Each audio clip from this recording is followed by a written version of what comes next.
You know what time it is. It's Premier League time with none other than me, Agent Clay. And today we're going to be looking at my top 3 players from every Premier League club this season and just players to look out for in general. So I think we're going to have a lot of fun with this, and I won't put too many boring picks in it, don't worry. But there's going to be a lot of fun, so please do like if you're enjoying it. Please do consider subscribing, and without further ado, let's just get into it. So, got to start with the people at the top of the table. Promise you they won't be there by the end of the season. Got to start with none other than Arsenal. Simple as that. My number 1 pick is none other than Aubameyang. I think he needs to have a season of regaining confidence. He needs to get back into his scoring ways, especially if Arsenal are to do well. He needs to get back into scoring, and I think he could. And I think he, at the very least, deserves a spot as ones to watch for the season. Because if he doesn't replicate that form, I don't want him anywhere near that Arsenal squad, and I support United. So yeah, I think Arsenal, you got a lot of problems, and hopefully Aubameyang isn't one this season again. So moving on, I think we have to go with the newly dubbed number 10, none other than Emile Smith Rowe. I think he's going to have a fantastic season. I think he's definitely one to watch. And rewarding with another 10, I think it just shows his ability and what Arteta thinks he can bring to the side. And I think he'll have a lot of fun. I think he'll create a lot of goals. I think he'll score some. And I think he'll be a vital part to making this, Arsenal squad tick. Jeez, they said United. Too much in the United mood, guys. Hope you are as well. There's going to be a lot more fun coming up when we get there. And then lastly, I think we need to be looking towards Sambi Lokonga. I think he's going to be fantastic. I think he's going to make the midfield work so much better. And I personally think that he's going to be a run-in for one of Arsenal's most valuable players at the end of the season. If he just shows half the numbers that he showed when he was playing at Anderlecht, I believe it was. But yeah, if he shows half that skill, I think he'll be a fantastic player. He's already registered an assist in preseason for Arsenal, and I'm seeing a lot of good things from him. I think he's very much going to revolutionize the squad and just, revitalize it. I think that's a better word. He's going to revitalize the squad. He's going to help them tick a lot better. So, second, we're moving on to Aston Villa, and got to start none other than with their number 20, Danny Ings. And I think this was a fantastic signing, one of the signings of the season for Villa. They've made a lot of fantastic signings. I think how they handled it, how they made sure nobody knew what was happening, I think it's very impressive, and it's not something you see a lot during the modern day. So I think Danny Ings is going to have a fantastic season. I think he's going to keep fit, especially with Watkins as rotation potentially, as long as the other wingers at Villa stay fit. They could have ample rotation. He won't need to be relied upon as much. And I think his injuries could be a bit behind him this season, and that's just me hoping. I think Villa are going to have a fantastic season, especially with Danny Ings at the helm. He's going to score a lot of goals, and if you saw the prediction video, I put him third for myself. I'm just being a bit confident with that. But yeah, I'm excited by him. I think really good season coming on. Next, none other than the new Aston Villa number 10, the Jack Grealish replacement, one that's going to show him absolute flames. Emi Buendia, he's going to light the league up again, and he's going to look like he's not out of place in the slightest. He's always looked it, and last season the Championship had a fantastic season. He's already linked up well with his Aston Villa teammates, and I expect a lot of things from him. I think he's going to really take this team to the next level. I think he's very much a Jack Grealish replacement alone. Personally, I think carbon copy, basically. I think very skillful, creates a lot, fantastic vision.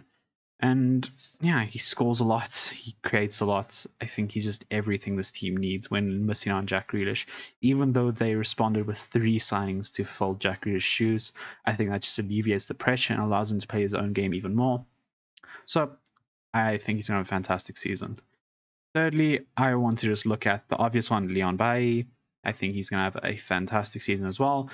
And he's going to look like a Premier League winger, in my opinion. I think he has what it takes, and now is his chance to prove it. So I think Villa have an exciting squad, and I think they're going to do very well with it. So next up, we have to look at Brentford. And I know a lot of you probably don't know many of their players, but we're just going to go straight into it.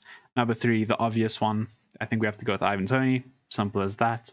He's a goal scorer. Everybody knows about that. He scored a lot of goals in the championship. He's very exciting. He's always linked with moves away. And yeah, Brentford always know how to do smart business. Look at Ollie Watkins, prime example. Came straight from Brentford to Villa and just tore the league apart a bit. So I'm expecting a similar thing. I just don't know if this Brentford squad's good enough. But we discussed that in the Premier League prediction, so go check that out if you haven't. Yeah, I think Tony, number 3. Number 2 for me is David Raya. Personally, I think he's a fantastic keeper. The stats back it up. He looks like a Premier League quality keeper. And I think he's going to get them out of a lot of dangerous situations. He's got a very high save percentage, and the defense in front of him's only got beefed up. And speaking of the beefed up defense, Christoph Ajer, my final player to watch, newly signed, highly rated from Celtic, and I think he's going to do really well. And I'm excited to see what he does in the Premier League. Next up, we look at Brighton. Brighton, I think it's quite simple.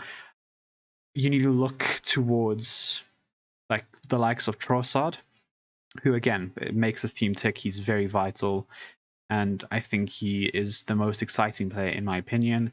I like him a lot. He's a skillful young winger. Well, not quite young anymore, but he's skillful, fast, pacey, creates a lot. He even gets a few chances himself.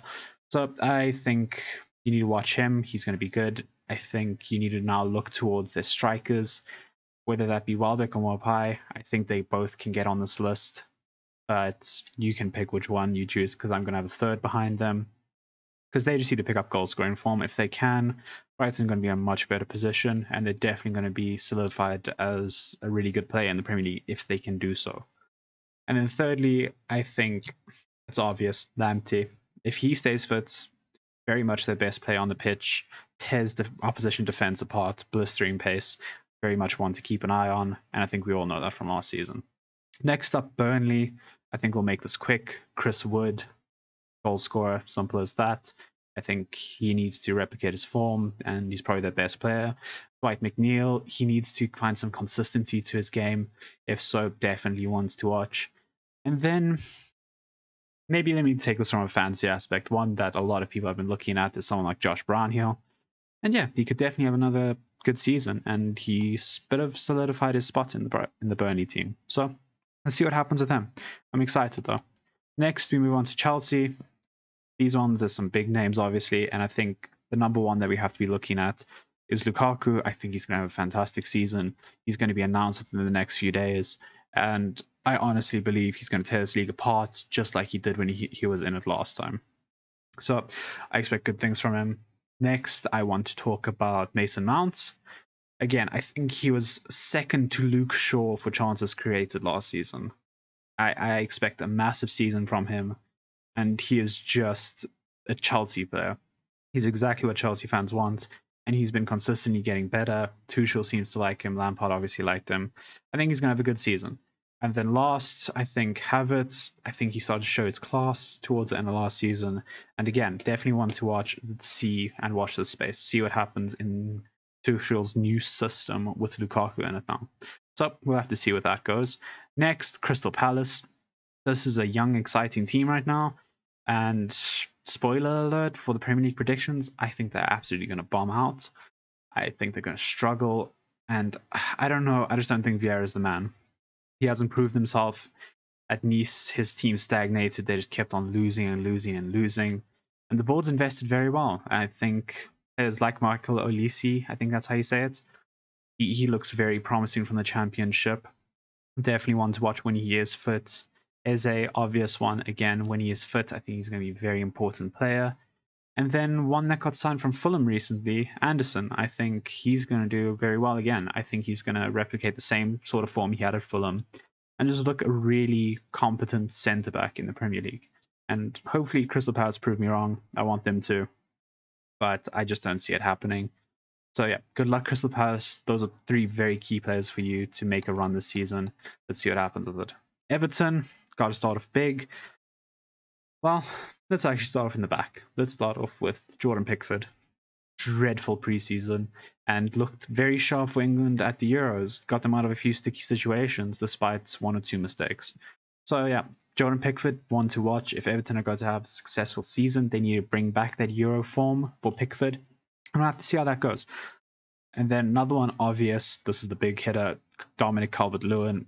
Very, very obvious. He needs to hit big this season if Everton are to improve upon last season. And he showed why he is a Premier League proven talent last season with his numbers. So I expect even more. And finally, Lucas Digne, I think top 3, top 4 left backs in the Premier League easily. Maybe even competition for top 10 in the world. He's a fantastic left back. Going to be integral to Everton next season. Watch this space. Could be really good under Rafa. We'll have to see though. Leeds United, I think obvious. Bamford, I think he needs to try up his conversion rate a little bit. I still think he misses a lot of chances. It's very frustrating to watch it as a neutral. So I want to see Bamford improve his striking ability and just limit the amount of chances he needs before he can put one in the back of the net, just a little bit more. And then we're going to go straight to the wings. I think Harrison and Rafinha are the other two. They are integral to this team. They very much bring this team a lot of flair, a lot of purpose, and a lot of assists. So I think they have a good season, Leeds have a good season, simple as that. They're very nice players to watch, so I would definitely advise watching them, opposed to Bamford for sure. Next, we move on to Leicester City. I think we have to look at Patson Daka. Easy. He looks like a Jamie Vardy replacement. I think he's going to have a fantastic season when he is given the opportunity to do so. The only issue is I don't know how often he's going to be allowed to do so. Then we have to move on to Ryan Bertrand. I know it's a bit of a sideways one, but I think he could prove himself a little bit more here. I think he's in a better squad now. I think he offers a lot of attacking threat. He always did that at Southampton. And now he's kind of solidified his spot right now as long as Castagna's out, because he's definitely better than Luke Thomas. So we'll have to see how that goes. And then finally, I think we have to just go Iheanacho. We have to go a little bit boring with this one, I know. But Iheanacho, I think he replicates his form from last season. We see a fantastic Premier League player once again. So yeah, Leicester, keep an eye on your boys. You can do it. We move on to Liverpool. I think this one's even more obvious now. We're going to look at Trent, Salah, and probably Jota. Those are my three, in all honesty. And I think it's very simple. Trent has a point to prove. I think he's going to have a good season. I think Salah is just going. He's just an engine. And he's going to keep on scoring non-stop for this team. And Jota, he's going to try to displace Firmino. I think he's going to have a good season again. But we'll have to wait and see. I think those are all very exciting players to watch personally as well. And I think we'll have a lot of fun at those three. Then we move on to Manchester City. I think immediately you have to look at Grealish, see how he fits into the squad. He looked very off the pace when he came on the Community Shield. We'll have to see how that improves. And hopefully he can, because he is a very talented player. As much as we don't like that he went to City, he's got ounces of talent and he's going to just prove the world wrong very soon. And I'm scared of that because I don't want City bossing the league like that. I think next we have to look at Kevin De Bruyne. Obvious one, very exciting player to watch. And when he's fit, I've said that too many times this video in all honesty. When he is fit, he's going to be a fantastic player. Integral to City, one player of the year, unfairly. But definitely a fantastic player and one to keep an eye on. I think maybe we end this off with Ruben Diaz, because I think he started to show a bit of weakness towards the end of the season. And I think he got a lot of criticism towards the end of the season again. And also at Portugal, he didn't quite bring that same form that he did at City. So I expect to see a little bit better from him. And I think he can deliver upon that. Next, we're going to look at United. Big obvious ones here. We're going to look straight at our new signings. Jadon Sancho is going to have a fantastic season. I'm very excited by this, and all of us here are, and we can't wait to get the season started, get the season rolling, get Sancho some minutes, and just get excited about watching our football again. Then we have to go with our new signing as well, Rafael Varane. I think he solidifies the defense and hopefully limits mistakes. That's all I have to say about him, because I'm more so on the critique side of him. I'm the one that's a bit harsh on him in the group here, unfortunately. So I just want him to bring consistency to this backline. I want him to make sure we get Barry Maguire every weekend and make sure we move forward as a club. So lastly, I think at this rate, we have to go Dean Henderson. I think I'll go sideways instead of saying someone like Luke Shaw or Bruno. I know a lot of United fans may be a bit upset by saying that, but I think if Dino can just solidify his spot in this United squad and start to show the same form they show at Sheffield, I think we'll have a fantastic keeper for years to come. And again, reports coming out at the beginning of the season were that he was going to become our Premier League goalkeeper. So watch the space, see how Henderson progresses, and just keep your eye on your boy. I think he's going to do well. Next, we go Newcastle. This one's a bit of a quick fire. They've done absolutely nothing in this window. So we're going to look at Callum Wilson, obvious choice. Again, lots of goals, very integral to how Newcastle are going to survive the season, in my opinion. And if they want to thrive, they also have to get the best out of number 2, St. Maximin. I think those two firing on all cylinders will make sure that they don't get relegated. If those two get injured early on in the season and they're out for a while, I could very easily see Newcastle going down. They're not strong enough to stay up, and they're going to need the power of their front two to really push them. And lastly, screw it, I don't care with this one. I'm just making 2 for Newcastle. Newcastle don't deserve a third one to watch, if I'm being honest. So yeah, we're moving on. Go straight over to Norwich, my championship side. And I think we have to look towards the likes of Billy Gilmore. I think it's a fantastic loan move. I think he has so much talent. He's going to boss the midfield, and he's looking really good. I think he's going to be big part to play in Norwich staying up. If they do, I very much want them to. I think he's very much one to watch. Next, we'll go straight to the obvious ones. We'll go Todd Cantwell. If he can produce the same quality that he did when he was in the Premier League last, I think Norwich have a player. I still believe he is a player. I think he could be playing at this Premier League level regularly. We'll have to see how his career goes and how the season goes, but I think Cantwell's a very exciting option to watch. And then none other than Teemu Pukki himself for number 1 here. We're going to be looking straight at the front man. He needs to be scoring goals. He needs to be in his best form, and we need to see the best from him in order for them to succeed. Next, Southampton. I am very scared for this team. I'll be honest, straight away, very scared. I still think people like Kyle Walker-Peters could have a good season. I think he is one to watch on this list. I'm very worried because reports coming in that they're also going to look to sell Obafemi to Blackburn. Yeah, Blackburn. And they're going to take their striker Armstrong. So yeah, I think he has to be a ones to watch if that deal does go through, because they're kind of without a striker. Shea Adams proved that he wasn't that good last season, so we'll have to see how that goes.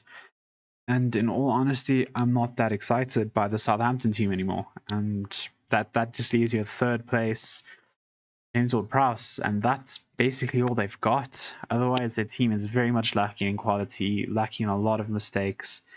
And I don't know if Hasenhüttl can survive the stage of Southampton. It doesn't look good right now. We'll have to see how it goes later in the season, though. Tottenham, I think we have to start Talisman, Harry Kane. That's, of course, if he does stay. If he moves on, then Son can gladly take his place, who is my number 2, spoiler alert. I think they're both going to score a lot of goals. They're both going to get a lot of assists, and very much going to be integral to Nuno's new squad. So watch the space, see what they can do. Harry Kane won Golden Boot and Golden Ball last season. He's a quality player. We all know this. He stays fit. Spurs win. Simple as that. And I think 3rd choice, I want to go with Reguilon. I think he settled into the team a lot more. He's shown that he's really good at offensively, and he can offer this team a lot, especially if Nuno tries to play the wing backs like he has before. I think Reguilon could prove very useful to him. So moving on to the final 3, we're looking at Watford. I'll be honest, the squad does not excite me all that much. I'm looking to the likes of Ismail Sarr. I'm looking to the likes of Bachmann. And I'm looking towards probably João Pedro. I think that's probably the only 3 I would consider as ones to watch. I think Bachmann, if he keeps his place, he looks a very solid keeper. And obviously Ben Foster is right behind him, so we'll have to see how that progresses throughout the season. Either or, I think they're both very exciting keepers to watch. So keep an eye peeled. Then we got Sarr, very good player, linked to a lot of Premier League clubs when Watford went down. And he had a good season again, and he's on penalties. So I expect him to get quite a few goals, quite a few assists. But I don't think this team has enough at all. So Sorry, Watford. I think we're just going to be watching you go down at this point. And João Pedro, very highly sought after youngster. He has a lot of potential. And if he can solidify a starting spot, I could see him breaking out a little bit, having a bit of a breakout season. So, very excited. Okay, now, West Ham. West Ham, I have to say one thing, no more J-Lings. So, your excited player immediately is gone away right now. It looks like J-Lings is not coming back. So we're going to start with the man at the helm, Michail Antonio. I think stays fit. Fantastic option. And I hate that. I hate that there are so many fantastic players that are so injury prone. Because all of us are very excited about Michail Antonio. Just the rebirth to his career has been fantastic as well. And he's proved such a good goal scorer. Very exciting to watch. I think number 2, personally, I want to go to Jarrod Bowen. I love him. I think he had a very decent season for them last season. I think he can only improve his numbers. And finally, I want to go with Benrahma, his new partner in crime since Lingard's out. I think the wingers are going to have a really good season. I think they have a lot of flair. I think they offer a lot to this team. Lots of goals and assists from either or. Very team players. And they just want their teams to do the best. And I think we're going to have a lot of fun watching them. Last but certainly not least, Wolverhampton Wanderers. I think under their new coach, my first instinct is to immediately go, I think Fabio Silva could have a really good season. And that's obviously if he continues with the 4-4-2, which I haven't been following Wolves preseason all that much, so I wouldn't know. So please correct me if I am wrong. But I do believe that Fabio Silva could have a breakout season and he could just start scoring like a madman. Next to my number 2 pick, Raul Jimenez, who he's back from fitness. He's back from a really bad head injury. He's fully fit. He's ready to go. And I just think they have a really good season. So big ups to Raul Jimenez. Hope you prove the world wrong. Hope you prove the world right in backing you as well. Because we all want the best for you. We never like to see a player injured, especially one of your quality. Keep it up. Get the season rolling for Wolves. And just keep at it. And then thirdly, I want to go a bit sideways. I'm not going to go for an exciting winger like Traore or Neto, who definitely could be on this list, but I'm going to end it with Rayan Aït-Nouri, their left back, who's been playing a bit of left wing from what I've heard. But yeah, I doubt that's going to progress throughout the season, especially considering how many wingers Wolves do have. So I fully expect him to be playing wing back. I think he's just a very talented youngster, and I think he could have a good season. So I look forward to that, and I think all these players are going to have a lot of fun this season. And I hope you guys also enjoy this Premier League season. I'm very excited. It kicks off on Friday. And there's just so much excitement, and I'm so ready, and all the boys are so ready to get back into the action again. We're watching United week in, week out. And I hope you guys are ready, because we're coming back at you on Thursday with our match preview. So please do like and subscribe, and follow our socials. You can see them down there, scrolling around. So yeah, just keep updated with us, and we'll make sure to treat you right with the content. Until next time, Agent K signing off.